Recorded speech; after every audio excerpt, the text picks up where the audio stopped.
They speak about people who have, how many times do the verses on jihad and qital speak about standing up for those who have been driven from their homes and land? The permission to fight is given to those who have been driven from their homes and land. So some people are a bit dismissive. They say, oh, it's just a matter of land. Land is a very important issue in Islam. In the Quran particularly, land is very important.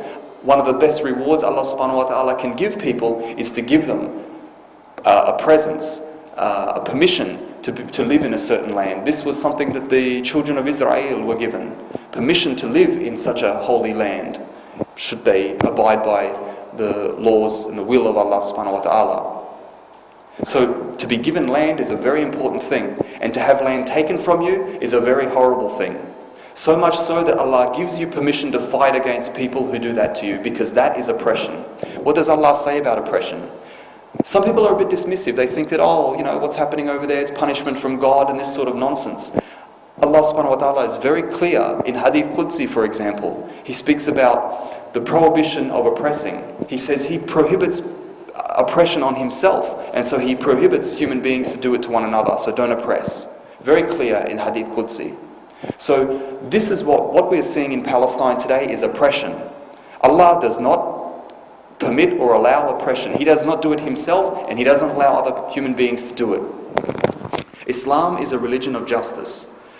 It's a religion of human rights. It's one of the first religions in the world really to come out very strongly and set out basic human rights for people. And we did it in all realms. Even in the way war is conducted. Unfortunately, sometimes war has to be conducted. This is what the Quran says, for self-defense, to overcome oppression, to reclaim what has been taken from you. For example, driven from your homes and land, drive them out from where they drove you out. So you take back what's rightfully yours. But we have to understand that this permission is given for the purposes of upholding justice, upholding the rights of people, because that is fundamental. And so this is what the religion of Islam is about. It is a religion of justice, it's a religion of fairness, it's a religion of rights for people. And this is the main reason why Palestine is an Islamic cause. It is because it is about justice, it is about human rights. And these are two things that all Muslims should be concerned about. So the fact that Mashar al-Aqsa and Dome of the Rock are there, this is the place from which the Prophet Muhammad ﷺ went for Mi'raj. Many of our Sahaba are buried there. These are very important things. But at the end of the day, the Islamic reason why we support this is not because of sentimentalities or symbols. It's because of human rights. It's because of justice. That's the reason. The third thing that I want to talk about tonight is, what do we do as a community? How do we respond to this? It's very important that Muslims are also expected to be law-abiding people. We cannot be vigilantes and take the law into our own hands. It's not permitted in our religion. We must use the halal means that we've been given. Now, we live here in a democratic society that allows us to have free speech. That, in fact, we are encouraged to put our concerns forward to our elected representatives.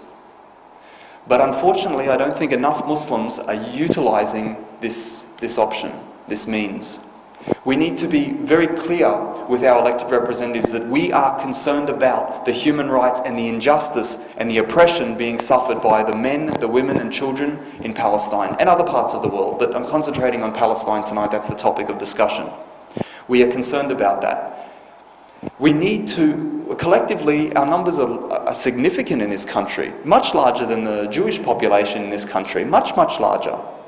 The Jewish population is insignificant compared to our numbers. What's wrong with us? And we tend to live, increasingly so, in certain suburbs together where our numbers become even more influential. But how many Muslims have taken the time to write a letter to their local member or to go to the office of their local member and say, hey, this is a democratic country. You speak about human rights. You want to be on the UN Security Council. Look at what's happening over there to the Palestinian people. 60 years of occupation. Hundreds of resolutions being passed. What are you doing about it? I expect you, as my elected representative, to take this up to Kevin Rudd. He's spoken about indigenous people, indigenous rights. Palestinians are the indigenous people of that land. He's spoken about universal human dignity. Where is the dignity for the Palestinian people? So I expect you, as my local representative, to take this matter forward because I'm concerned about it. And at the next election, I'm going to be asking you what you did about this issue. These politicians care about nothing else except their re-election prospects. You make this an election issue for them, they will respond. This is how they operate. I mean, they could care less about this issue or that issue, but if it affects their election prospects, they will care. They will care. So collectively, Muslims need to make their case very clear to their elected representatives. Write to them, go and see them. And write to the media as well. I mean, let other Australians know that this is an important issue. One thing we need to do that's very important is to not couch this as a Muslim issue, or certainly not a Palestinian issue. It's not just a Palestinian issue. It's not just an Arab issue. It's not just a Muslim issue. We have to make this an Australian issue. Do you know that 68% of Australians hold negative views towards Israel because of the policies and practices that they employ in the region and specifically against the Palestinian people? 68% of Australians hold negative views. And this is repeated all around Europe as well. Do you know 70% of Americans don't actually support their government's policy on the Israel-Palestine conflict? They want their government to be even-handed on this issue.